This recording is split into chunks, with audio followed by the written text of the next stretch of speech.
नमस्कार, बहुत बहुत स्वागत है आप सभी दर्शकों का और साथ ही हमारे कांग्रेस के ब्लॉक अध्यक्ष देवनगर से भीमसेन बंदरवाल जी हैं। और आज हम इनसे सीधी चर्चा करेंगे। सर, माननीय मुख्यमंत्री जी का आज का जो बयान आपने देखा है कि 70 साल कांग्रेस ने ईवीएम हैक किया, 10 साल हमने हैक कर लिया, तो क्या हुआ सर? इस तरह का मामला उनका आया तो क्या कहेंगे इस बारे में? सर एक्चुअली में क्या है कि देखो, काया और माया का किसी का भी पता नहीं है कब क्या हो जाए। तो मुझे तो ऐसा लग रहा है कि हमारी जो आदरणीय मुख्यमंत्री जी जो हैं, उनके को दिमाग का संतुलन बिगड़ चुका है। जी। ईवीएम तो 70 साल हुए आई ही नहीं, बिल्कुल। और वो 70 साल का नाम ले रहे हैं कि कांग्रेस 70 साल से मतलब इसका हैक कर रहे हैं। और उन्होंने अपनी बात के अंदर ये एक्सेप्ट भी किया है कि हम भी हैक कर रहे हैं, तो क्या एतराज है। बिल्कुल सही बात है। तो वो खुद कबूल कर रहे हैं। तो इसका मतलब जो राहुल गांधी जी जो हमारे जननायक हैं, वो सही मुद्दा उठा रहे हैं कि ये तो बेईमानी से वोटों की चोरी करके या ईवीएम के थ्रू या लिस्टों में फेरबदल करके और चुनाव जीतते आ रहे हैं। इस प्रकार से तो मतलब लोकतंत्र खतरे में, और कभी कभी दूसरी पार्टी को मौका ही नहीं मिलेगा। तो ये, और एक बार ये कहते हैं कि कांग्रेस ने 70 साल में क्या किया, ये उन लोगों को भी भूल जाते हैं जो चंद्रशेखर जी ने या चौधरी चरण सिंह ने या वाजपेयी जी ने भी राज किया था। वो भी कांग्रेस के माथे डाल देते हैं कि 70 साल। तो इन लोगों का जो मानसिक संतुलन है वो ठीक नहीं है, और इनको अच्छे कोई डॉक्टर से या किसी अच्छे हॉस्पिटल में उपचार कराने की जरूरत है। अच्छा, कांग्रेस के आप ब्लॉक अध्यक्ष बने हैं देवनगर से। हाँ जी। तो किस तरह काम कर रहे हैं? ब्लॉक को किस तरह लेके चल रहे हैं? ब्लॉक को देखो, सभी साथियों को साथ लेकर के, और जो हमारे साथी जो पुराने घरों में बैठे थे, हम उनको भी घरों से निकाल रहे हैं और नए युवा पीढ़ी को भी जोड़ रहे हैं, क्योंकि उनको भी ज़रूरत है प्रशिक्षण देने की। बिल्कुल बिल्कुल। कि आगे जो हमारे बुजुर्गों ने अपनी कुर्बानियां दे के इस देश को आज़ाद कराया था, तो उस आज़ादी को हमें विरासत में मिली है। तो हमारा फर्ज है कि हम उसकी देख देख करें, हिफाजत करें और देश को बर्बाद ना होने दें। आरएसएस और बीजेपी जिस तरह से सरकारी महकमों को बेच रही है, बिल्कुल, तो देश जो है ना खोखला होता जा रहा है। बिल्कुल बिल्कुल। और जो अंधभक्त हैं, वो आए दिन फेसबुक पे, व्हाट्सएप पे, सोशल मीडिया के थ्रू, हाँ सोशल मीडिया के थ्रू राहुल गांधी जी के बारे में नाप शनाप, उनकी मम्मी जी के बारे में नाप शनाप बोलते हैं। तो मैं तो ये कहता हूँ कि शायद इनको शाखा के अंदर या किसी ऐसे प्रोग्राम करके इनको अभद्र अशोभनीय भाषा का ट्रेनिंग दी जाती है। मगर राहुल गांधी जी को सर अपशब्द जो बोला जाता है पप्पू नाम से, उनको जो उनको बोला जाता है, तो ऐसे क्यों सर उनको? वो पप्पू कहते हैं ना, देखो किसी को बदनाम करना हो तो उसके ऊपर कोई भी आरोप लगा दो। 4 आदमियों का ग्रुप हो गया और वो चारों ने सलाह करे भाई इसको बोलो कि भी बड़ा कमज़ोर नज़र आ रहा है, तो वो क्या करेगा? घर में शीशा देखेगा, बिल्कुल कि यार मैं वाकई में कमज़ोर तो नहीं हो रहा हूँ। बिल्कुल बिल्कुल। तो एक ऐसी धारणा पब्लिक में बना दी गई है कि पप्पू वो बोलते सही है, जैसे वो आलू डालोगे सोना, ये बयान तो खुद हमारे नरेंद्र मोदी जी का था, लेकिन वो राहुल जी पे थोप दिया गया। अच्छा अच्छा। तो ये क्या है कि इनकी जो मीडिया और जो बेशुमार पैसा जो लगा रहे हैं ये घोटाले कर करके, अब हमारे जो मोदी जी है ना, कहते हैं इनके आगे पीछे कोई नहीं है, ये क्या करेंगे भ्रष्टाचार करके। लेकिन 800 से भी ज़्यादा 5 स्टार होटलों जैसे बीजेपी के इन्होंने दफ्तर बनवा दिए, और इन्होंने कहा है कि मेरी फ़ोटो जरूर टांग दो, मेरे मरने के बाद पता नहीं कोई मेरी फ़ोटो लगाए या ना लगाए, तो मैं जीते जी देख लूँगा कि मेरी फ़ोटो। तो ये पैसा वहाँ लग रहा है। तो इसलिए क्या है कि इन्हें देश से कुछ लेना देना नहीं। इनके जो व्यापारी हैं गुजरात के, अडानी अंबानी, ये उसके लिए कुछ भी देश के साथ कर सकते हैं।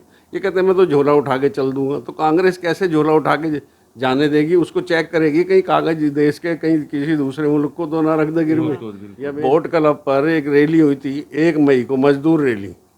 तो राहुल गांधी की जो पिताजी थे, स्वर्गीय हमारे राजीव गांधी जी ने भी कहा था कि इस देश पे इंदिरा जी कुर्बान हुई, गांधी जी कुर्बान हुए, और हम भी खड़े हैं कुर्बान होने के लिए। ये बात करते हैं थैला उठा के चलने की। और ये तो खून में ही इनमें कांग्रेस के, मतलब ये नहीं कि राहुल गांधी या राजीव गांधी जी सर, अगर ये सारे कांग्रेसियों को बीजेपी अगर जेल में भी डाल देगी ना, तो जेल में भी हमारा आंदोलन शुरू रहेगा। हम इनसे धमकियों से, इनसे डरने वाले नहीं हैं। मगर राहुल गांधी जी भी आज बिहार चुनाव पे भी वो वोट चोरी को लेके जिस तरह आरोप लगा रहे थे, वो आरोप नहीं लगा रहे हैं, वो सही कह रहे हैं। सही वो कह रहे हो। कुटु सत्य है वो। आरोप लगाना तो एक होता है जी ऐसे पता नहीं किया है नहीं किया, लेकिन वो तो तथ्यों के आधार पर बता रहे हैं, जो उन्होंने दिखाया है, सारे सबूत दिखा रहे हैं, प्रेस कॉन्फ्रेंस में बता रहे हैं। जी जी। तो लेकिन ये क्या करते हैं, वो तो चुनाव आयोग की बात करते हैं, बीजेपी हिमात लेती है, क्योंकि चोर का भाई गृह कट, तो सत्ता तो इन्हें मिल रही है। तो इस बयान से क्या लगता है, जो मुख्यमंत्री जी का बयान जो आया था? मुख्यमंत्री जी का तो देखो जी, उनका तो इलाज कराने की जरूरत है। इलाज उन्हें यही पता नहीं है मैं बोल क्या रही हूँ और इसका असर क्या पड़ेगा। बल्कि क्या लगता है आपको, इस बार दिल्ली का माहौल, सर अब सरकार बनी है 27 सालों बाद? देखो सरकार तो बनी है, अब सरकार बनने से पहले इन्होंने कहा था मैं हर महिला के खाते में 25,000 आएंगे। 2500 मान लो, 25 पैसे नहीं आए। उसके बाद कहा था सिलेंडर 500 रुपये तक का देंगे, जी सर। वो भी नहीं हुआ। नौकरियां दी जाएंगी युवाओं को, वो भी नहीं दी। वो लोकसभा के चुनाव में जी सर। 2 करोड़ नौकरियां दी जाएगी, वो भी नहीं दी गई। मतलब जो भी वादा किया इन्होंने सीधा कहा है, मतलब आपके अमित शाह ने, कि इलेक्शन जीतने के लिए हम तो जुमले छोड़ते हैं। जुमले छोड़ते हैं। अब जुमले, हमारे देश की जनता इतनी भोली भाली और इतनी वो है दयालु कि वो इग्नोर कर देती है। वो सोचती है चलो कोई बात नहीं, शायद ये कुछ करके दिखा दे, लेकिन करके क्या दिखा रहे हैं, ये तो जब कोई कहीं भी चुनाव होता है ऐसा कांड करा देते हैं, और वहाँ मोदी जाके हृदय स्पर्शी जोशीले भाषण है, ऐसे जहर पे चाशनी चढ़ा के गोली देते हैं पब्लिक को, पब्लिक चूसती रहती है और उनको जिता देती है, और ये सत्ता पे काबिज हो जाते हैं।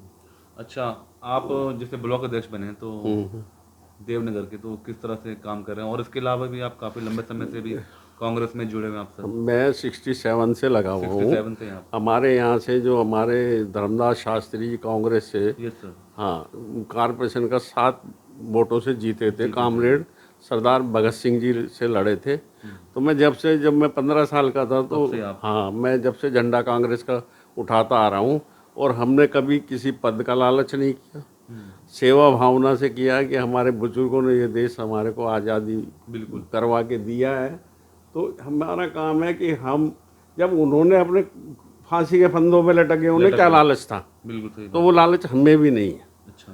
हाँ, ना हमारी पार्टी के किसी नेता को है, और हमारे राहुल गांधी जी को भी बस यही है।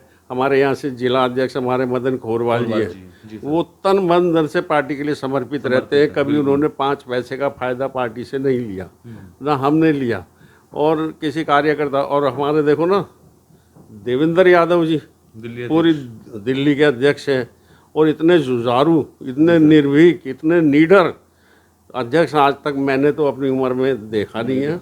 आए अच्छे, उन्होंने भी अपनी जगह अच्छे अच्छे काम किए हैं, लेकिन इन्होंने जिस जोश से, और हर दम सतर्क रहते हैं पार्टी के हर प्रोग्राम को बड़ी तेज़ी से, और अब तो बुनियादी तौर पे, ज़मीनी तौर पे कांग्रेस को मजबूत करने में लगे हुए हैं। और उनके साथ जो उनकी टीम लगी है, हमारे ज़िले के ऑब्जर्वर हैं, नई दिल्ली के ऑब्जर्वर हैं सुनील कुमार जी, बहन सुषमा यादव जी है, और हमारे ईश्वर बागड़ी जी है, ये भी हर मीटिंग में उपस्थित होते, विचारों को सुनते हैं कार्यकर्ता के, और उनको नोट करके प्रदेश अध्यक्ष जी फिर 20 तारीख को एक इनकी अलग से मीटिंग लेते हैं, और वहाँ जायजा लिया जाता है, और क्या कमी है और क्या कमी को कहाँ कैसे पूरा करना है। मतलब इतनी बारीकी से, इतनी गहराई से जो हमारे दिल्ली के अध्यक्ष हैं, और ये जो सारी जो है ना, उनको निर्देश हमारे जो दिल्ली के और केंद्र सरकार में रहे अजय माकन जी जो हैं, AICC के आज कोषाध्यक्ष भी हैं वो, और सोनिया जी के, राहुल जी के बहुत ही विश्वास पात्र हैं, और उनकी जो राय और उनका जो सरकार को चलाने का तजुर्बा और पार्टी को चलाने का तजुर्बा इतना कुशल है कि उस पर चल कर के हम तो कोशिश करते हैं। लेकिन